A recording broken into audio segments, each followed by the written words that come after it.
Okay. Now, what's the story with buttons going out in the garment with buttons on it?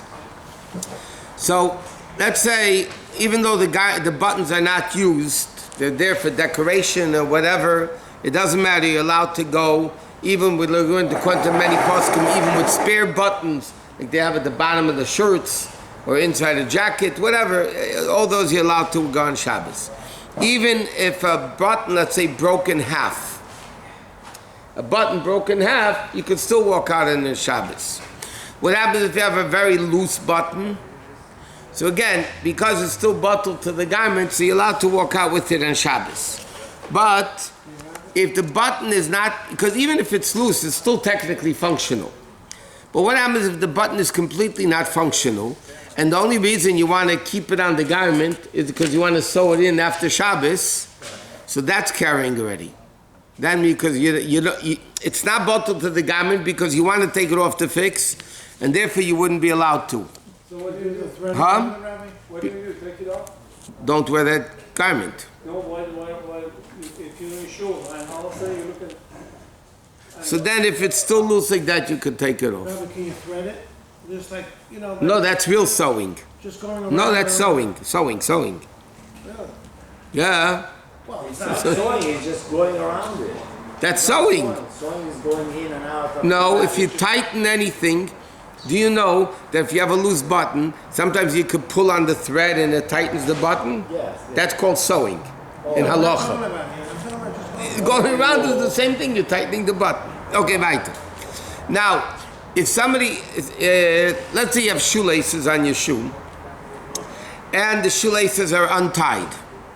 Are you allowed to go out with them on Shabbos? The answer is yes, because again, it's bottled to the garment. You can tie it, can't you? I'm saying if somebody doesn't, it's too tight, or they're too lazy to bend down, or they realize in the middle of the street their shoes are untied. Can they keep walking? Do they have to stop? So again, untied shoelaces are not a problem. What's the difference between a shoe? What? They cannot bend over for some reason.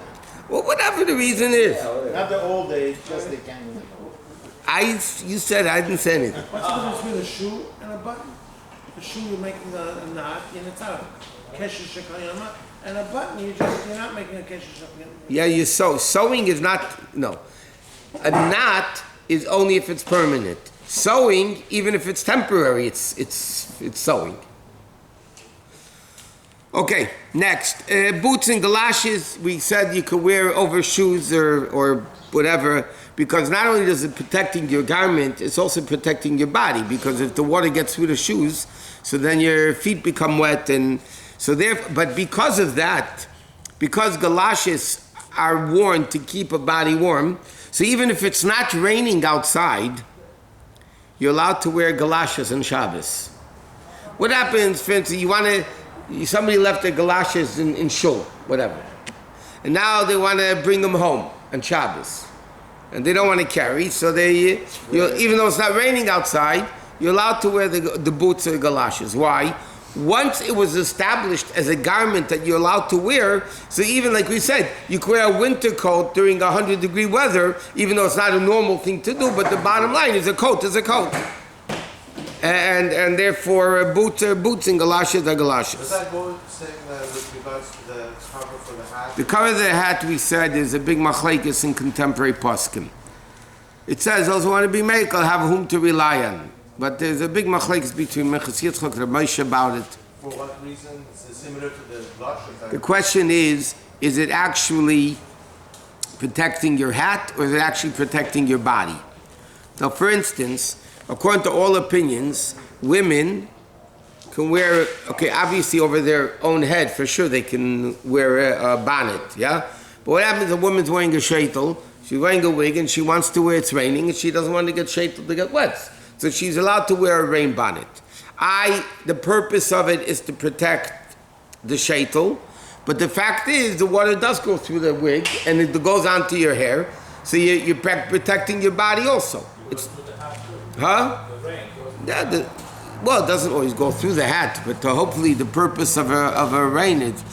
Okay, now, they write like this interesting thing, I don't know, I haven't seen it, but sometimes when little kids have boots, and they're hard to get on the kids' feet, So the mothers, this is what he says here, the mothers put a little plastic bag on the kid's feet, and then the boot slides on easier. He says those plastic things are not garments. You're not allowed to go out with them on Shabbos.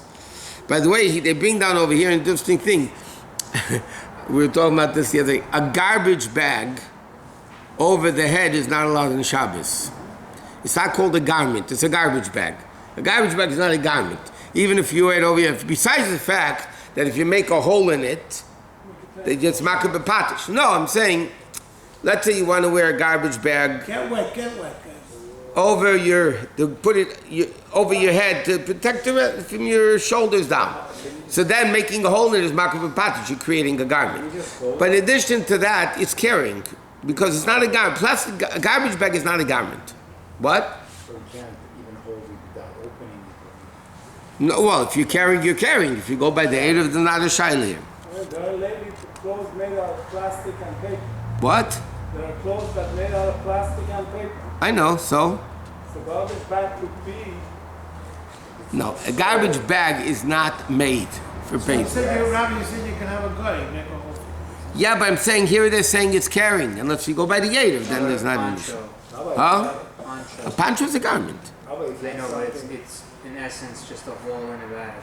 You put your head through. Yeah, but if you know what you're creating it. And secondly, a garbage bag is not made. So I'm saying if I did the same thing before Shabbos, If you did the same thing before Shabbos, and you designated the garbage bag as a poncho, yes, then you would be allowed to wear it because you made it into a garment.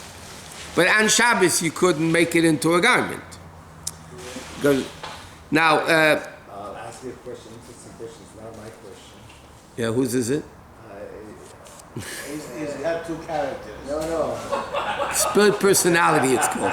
Yeah. If you have something in your teeth, can you walk without? What do you mean? A filling, a crown, or food stuck in your teeth? Food. Food stuck in your tooth. Yeah. Yeah, because it's bottled to the teeth. It's not called carrying. But you Let know- me ask you a question. No, but don't Are you be so allowed to quick. carry? Rabbi, don't be so quick because this was discussed, but this was contention was made by a very pious rabbi. I'm not saying no. That doesn't mean you're not allowed to. Let me ask you a question. If you eat food, yeah, and you right away you finish it, can you walk outside, or are you carrying the food in your stomach? I'm talking about the food. I'm asking you a question. Yeah. Are you allowed to walk outside with food that you just chewed? Yeah. The food's not digested yet. After you did the baruch, Obviously, after the varech. But why aren't you carrying the food? it's part of your body, and you're not carrying And it this, with your hand. the stuff in the teeth, is halachically actually bottled to the teeth. I mean, for mikveh it's a problem. For other things, it's a problem. How about chewing gum? You can't walk out with chewing gum. Chewing gum is carrying. Carrying, Because that's a separate thing. It's not stuck in your teeth. Not bottled to the tooth. Unless you swallow it. Before you go out. Can I ask you a question? Not Shabbat. What? It's late at night, it's very late, and it's cold. And let's say my wife has a scarf that is a wool scarf in the car. And the button. It's cold. Are you allowed to wear a woman's wool scarf? No, are you allowed to open the door of the car? No, not on Shabbat. Not on Shabbat. I'm talking about Shabbat. Unless. That the other half is talking. It's cold. A scarf is not considered man's or woman's garment.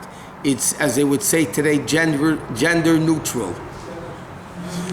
Because the whole issue of Lisul Bash Gever, of man not wearing garment women, it says in Rambam, Sefer Mitzvahs, in Shulchan Aruch, the reason is that the women used to dress like men to mingle amongst the men, and the men would dress like women to mingle amongst the women.